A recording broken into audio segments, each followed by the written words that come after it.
to the Ron Paul. Rod, congratulations, because in a way there was questions all day about whether your candidate could come in second. He's won an uncontested second place tonight. And it's interesting, and I want you to put it in your words. Your candidate, the congressman, spoke about having a victory tonight. Why is coming in second for Ron Paul a victory? Because it's Mitt Romney's home state, and because he's been up against a very negative portrayal.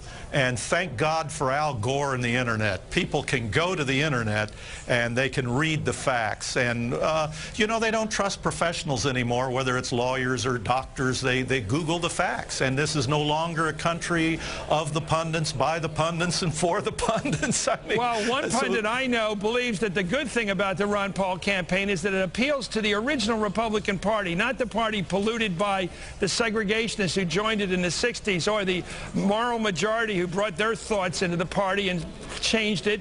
And, of course, the neocons who came in later, the people, the droppings, I should call them, of the Democratic Party, I think have hurt the Republican Party intellectually and screwed it up.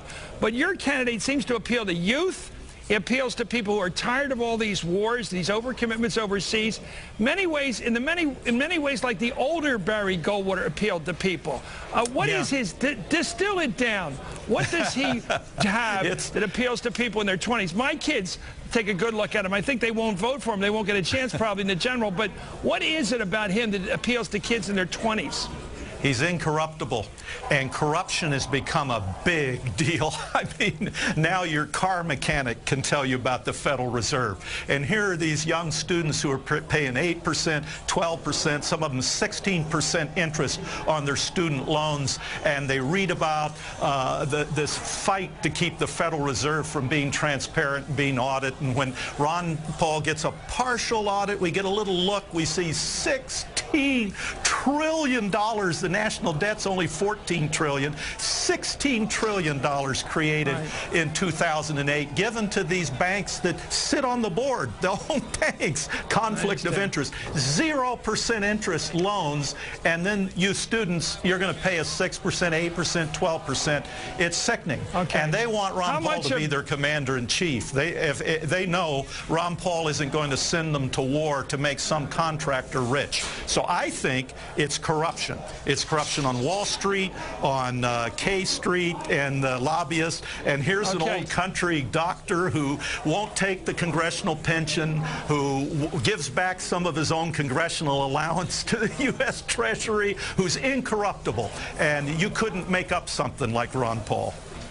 And he's also anti-war, right? Generally speaking, he comes off as a person who's not for these overseas adventures of W's persuasion, right? Is it fair to say that's a big part of his appeal? Absolutely. You remember in 1964 how they railed about Barry Goldwater, and they called him dangerous because if he's elected president, he'll trigger a nuclear war.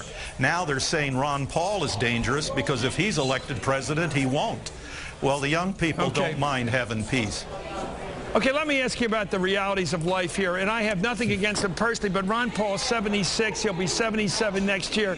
Is he actually running to become president of the United States, or is this another kind of purpose here besides actually winning in reality?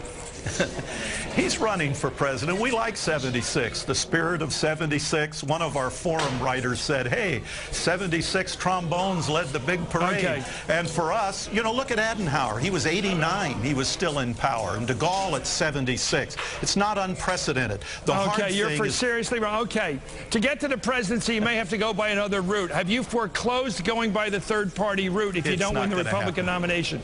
It's not going to happen. It'll be fun for you guys to talk about it. We see this as essentially as a two-man race. I know it's more fun for you guys to have the horse race, and some of us tonight we're rooting for Huntsman because we'd like for him to stay in and take votes away from Romney. But Huntsman's not even on the ballot in Illinois or Arizona. There are 4 Greens running for president in Arizona. Huntsman's not even on the ballot in Arizona. Santorum, Gingrich not in Virginia. So it's a two-man race right now.